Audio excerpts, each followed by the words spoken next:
મિત્રો, જય માતાજી। તો આજે આપણે બનાવીશું પાઉંભાજી, જેના માટે આપણે બધી શાકભાજી સુધારી લીધી છે સરખીથી અને સરખા પાણીથી ધોઈ નાખી છે। અને કોબી છે આ એને ગરમ પાણીથી આપણે ધોઈ દેશું। અને હવે આ બધી શાકભાજીને આપણે કુકરમાં બાફવા મૂકી દઈએ।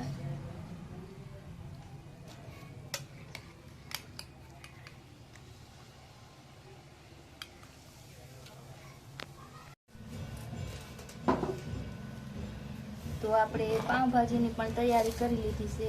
તો જોઈ શકો છો મિત્રો, આપણે ટમેટાની ગ્રેવી છે, ડુંગળીની ગ્રેવી છે, ધાણા ભાજી છે અને બધું શાકભાજી આપણે બાફી અને એકદમ સરસ ઝીણું કરી લીધું છે। તો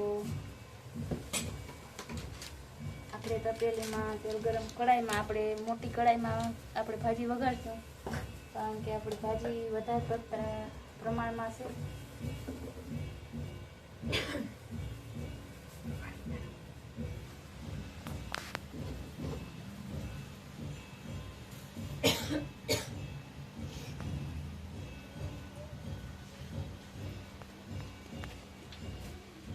તો થોડીક વાર આપણે તેલ ગરમ થઈ જાય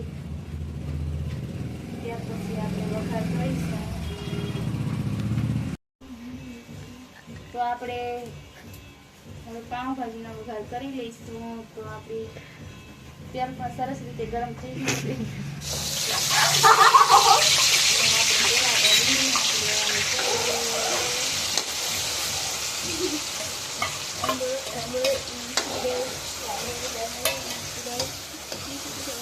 ને હવે અમાર ઉંદર બેન મેગી બનાવે છે।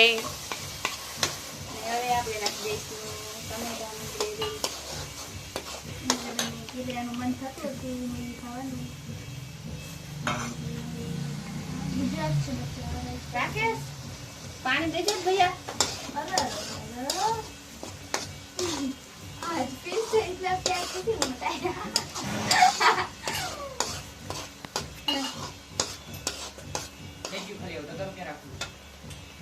बस तगारू ने बोल पड़્યું યાર હું રાખ દે છાતી ખમરિયા લાયા બધું પેલા ખાઈ લે।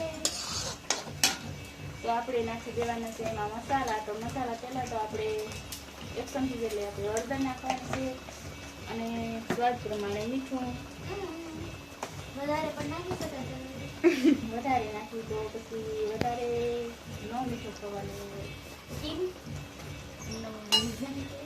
ખજૂર નથી, મીઠું છે।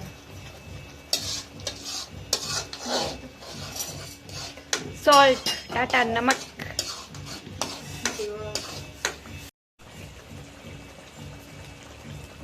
तो હવે આપણે નાખી દઈશું ચટણી।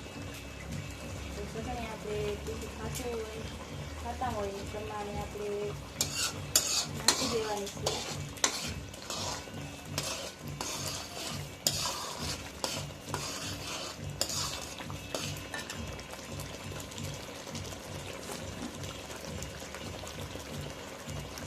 અને 2 ચમચી આપણે ધાણા જીરું મસાલો નાખી દઈશું।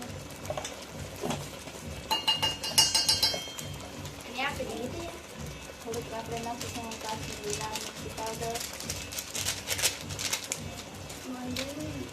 અને ગરમ મસાલો છે આપણે પેકિંગમાં આવે એ આપણે નાખશું। સરસ રીતે મિક્સ કરી અને આપણે હવે નાખી દેવાનું છે આપણે જે મસાલો આપણે બાફેલું છે એ। પાઉંભાજી મસાલો નહીં નાખવો છે।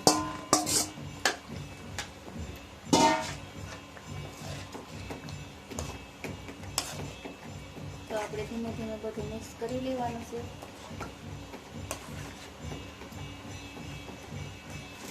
અને પાઉંભાજી મસાલો આપણે ઉપરથી નાખી દઈએ એટલે સરસ સુગંધ આવી જાય।